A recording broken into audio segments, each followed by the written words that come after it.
নারী স্বাধীনতার নামে এলো কলঙ্কের জোয়ার, নারী স্বাধীনতার নামে এলো কলঙ্কের জোয়ার, একি নারীর অধিকার কখন জানি শেষ হবে এই অশ্লীলতা।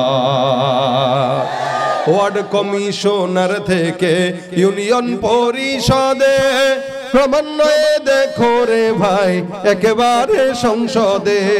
জান্নাতের নিকটে তারা, নবীর থেকে দূরে যারা, জাহান্নামের নিকটে তারা। কথাটা আরো ক্লিয়ার করে বুঝাই বুঝবেন। নবী করিম সাল্লাল্লাহু আলাইহি ওয়াসাল্লাম বিদায় হয়ে গেছে 1450 বছর হয়ে গেল। যেই লোকটা আজকে থেকে 100 বছর আগে জন্মগ্রহণ করলো, ওই লোকটা দামি নাকি আমি দামি? জোরে বলেন তো।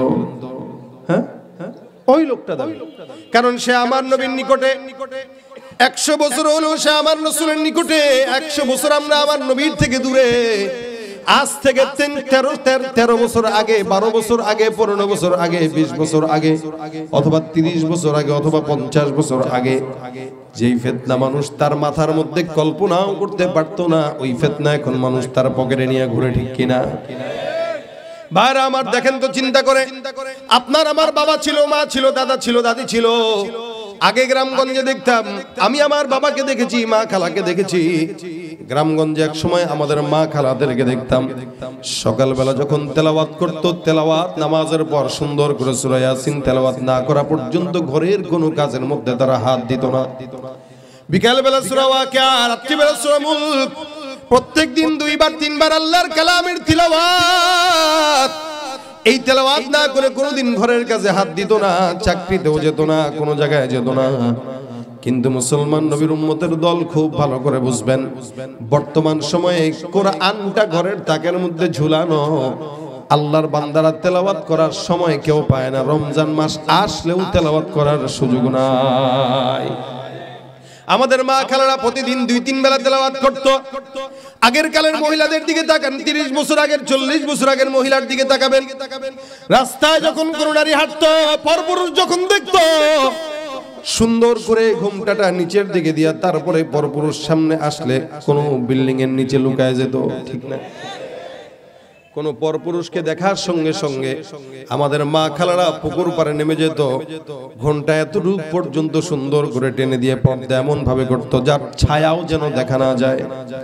যখন নাকি গোসল করত, গোসল করার পর ওই আল্লাহর বান্দিরা সুন্দর করে এমন ভাবে নিজেদের কাপড়গুলো, ওন্নাগুলো নাড়ত, একটা মানুষের নজরের মধ্যেও যেন তাদের কাপড় না পড়ে।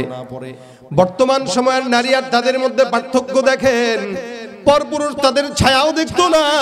আর বর্তমান যারা নারী, এদের হালত রাস্তাঘাটে এমন, রাস্তায় চলে পরপুরুষ দেখলে পলাবে তো দূরের কথা, বুকের মধ্যে ওড়না থাকলে সেটাকে সরায় দিয়ে একবার দেখায়া দেয়।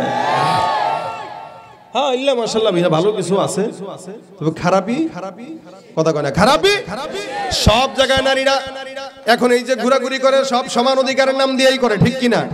আমরা নারী, আমরা সব পারি। এই জন্য দেখবেন নারীদেরকে মাঠেও দেখা যায়, ঘাটেও দেখা যায়, মার্কেটেও দেখা যায়, সংসদেও দেখা যায়, সংসারেও দেখা যায়, ফ্লাইটেও দেখা যায়, বিমানেও দেখা যায়, হুন্ডায় দেখা যায়, অটোতেও দেখা যায়, ঠিক কিনা? নারী স্বাধীনতার নামে এলো কলঙ্কের জোয়ার, নারী স্বাধীনতার নামে এলো কলঙ্কের জোয়ার, একি নারীর অধিকার কখন জানি শেষ হবে এই অশ্লীলতা। ওয়ার্ড কমিশনার থেকে ইউনিয়ন পরিষদে ক্রমান্বয়ে দেখো রে ভাই একেবারে সংসদে। আছে না নাই? নারী থাকবে সুখের ঘরে, এত কষ্টের কি দরকার? নারী থাকবে সুখের নীড়ে, এত কষ্টের কি দরকার? একি নারীর অধিকার কখন জানি শেষ হবে এই অশ্লীলতা, ঠিক কিনা? নারীরা এখন রাস্তায় যায়, পর্দা করবে তো দূরের কথা, পর্দার কথা বললে একদল নারী সুন্দর করে ফতোয়াবাজ বলে ফতোয়া দেয়। একদল নারী সুন্দর করে আমাদেরকে মৌলবাদ বলে, জঙ্গিবাদ বলে। দেশের এক প্রকার নারীবাদী মানুষরা আছে যারা চায় নারীরা সব সময় স্বাধীন যাক। মনে রাখবেন, শিয়াল সব সময় মুরগির স্বাধীনতা চায়, বিড়াল সব সময় মাছের স্বাধীনতা চায়, লুচ্চা বদমাশ গুলো নারীদের স্বাধীনতা চায়। কারণ জানে নারী যত স্বাধীন এদের ভোগ করতে তত সহজ, এজন্য এরা চায় এরা স্বাধীন থাকুক। অথচ ইসলাম নারীদেরকে সমান নয়, বেশি অধিকার দিয়েছে। কি বলেন? সমান দিছে? কি দিছে? ইসলাম বলে নারী যখন ছোট, ওর দায়িত্ব কার কাছে? বাবার কাছে। বিয়ের আগ পর্যন্ত কার কাছে? বিয়ে হয়ে গেছে এখন কার কাছে? মাশাআল্লাহ, আপনারা জানেন তার স্বামী মারা গেছে এখন কার কাছে? ছেলের কাছে। সারা জিন্দেগি ঠ্যাংয়ের উপরে ঠ্যাং তুলে তুলে খালি খাবে, কোনো কষ্ট নাই। আর পুরুষ 17-18 বছর হয়ে গেছে, ইসলাম বলে তুই কামাই করে বাবারেও খাওয়াবি, মারেও খাওয়াবি, বাইরেও খাওয়াবি, বউরেও খাওয়াবি, যারা আছে এদেরকেও খাওয়াবি। কি বলেন? পুরুষ খাওয়াবে, নারী খাবে। তা স্বাধীনতা বেশি দিছে না কম দিছে?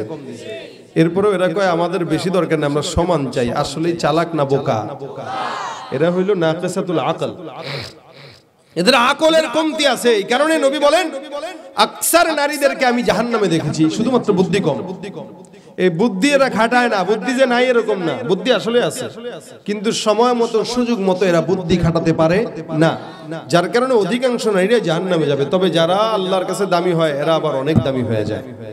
নারীর পেট এমন যেই পেটের মধ্য থেকে আল্লাহর নবী বের হয়েছেন, আবার নারীর পেট এমন যেই পেট থেকে তসলিমারাও বের হয়। এই জন্য আপনি আপনার বিবির পেটটারে পবিত্র রাখবেন কিনা আপনার হিসাব, আপনার মেয়ের পেট পবিত্র রাখবেন কিনা আপনার হিসাব। কখনো সমান অধিকারের নামে আপনার মেয়েকে, আপনার বিবিকে, আপনার কন্যাকে রাস্তায় নামানো যাবে? পূর্ববর্তী নারীদের হালত বললাম, রাস্তাঘাটে নামলে সুন্দর করে পর্দা করত। ভাইরা আমার, এক সময়ের অবস্থা দেখেন, সকালবেলা আমরা যখন ঘুমতে, আমি আমার ছোটবেলার কথা বলি, আমি যখন আমার ছোটবেলা আমার বাবাকে দেখতাম ঘুম থেকে জাগতাম, সকালবেলা অধিকাংশ আকসার সময় আমাদের ঘুম ভাঙতো মা বাবার কোরআন তেলাওয়াতের আওয়াজে। সকালে ঘুম থেকে জেগে দেখতাম বাবার কোরআন তেলাওয়াতের আওয়াজ, মায়ের ওজিফার আওয়াজ, জিকিরের আওয়াজ। এক সময় আমরা আমাদের ঘুম থেকে জাগতাম মা বাবার কোরআন তেলাওয়াতের আওয়াজে, আর বর্তমান সময়ের বাচ্চাদের ঘুম ভাঙে মা বাবার মোবাইল, ফেসবুক আর ইউটিউবের আওয়াজে। ঠিক কিনা? এই হলো বর্তমানের হালত। এই জন্য আল্লাহ পাক রব্বুল আলামিন বলেন, বান্দা আসবাবে মাসিয়া চারিদিকে ভরে গেছে, গুনাহ থাকবে। মনে রাখবা, গুনাহ যত বেশি হোক না কেন, আমি আল্লাহ পাক রব্বুল আলামিন তোমাকে ক্ষমা করার জন্য আসমানের মধ্যে তোমার জন্য অপেক্ষা করি। নবী করিম সাল্লাল্লাহু আলাইহি সাল্লাম বলেন, এই বান্দা, ওই তাবেঈদের থেকে নিয়ে এই পর্যন্ত যতগুলা বান্দা আছে প্রত্যেকটা বান্দার গুনাহ কম আর বেশ। কিন্তু পূর্ববর্তী উম্মতটা যখন গুনাহ করত, আল্লাহ পাক তাদের দরজার মধ্যে লিখে দিত এটা গুনাহগার, তাদেরকে সঙ্গে সঙ্গে ধ্বংস করে দিত।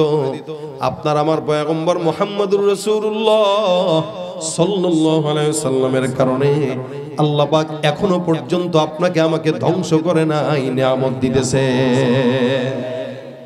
নবী আমার ডাক দিয়া বলেন, আল্লাহ পাক রব্বুল আলামিন পয়গম্বরকে যখন মৃত্যু শয্যায় শায়িত করেন, আমার আল্লাহ ডাক দিয়া বলেন, জিবরাইল আমার পয়গম্বরকে যায় ডাক দিয়া বলে, আমার নবী কি চায়?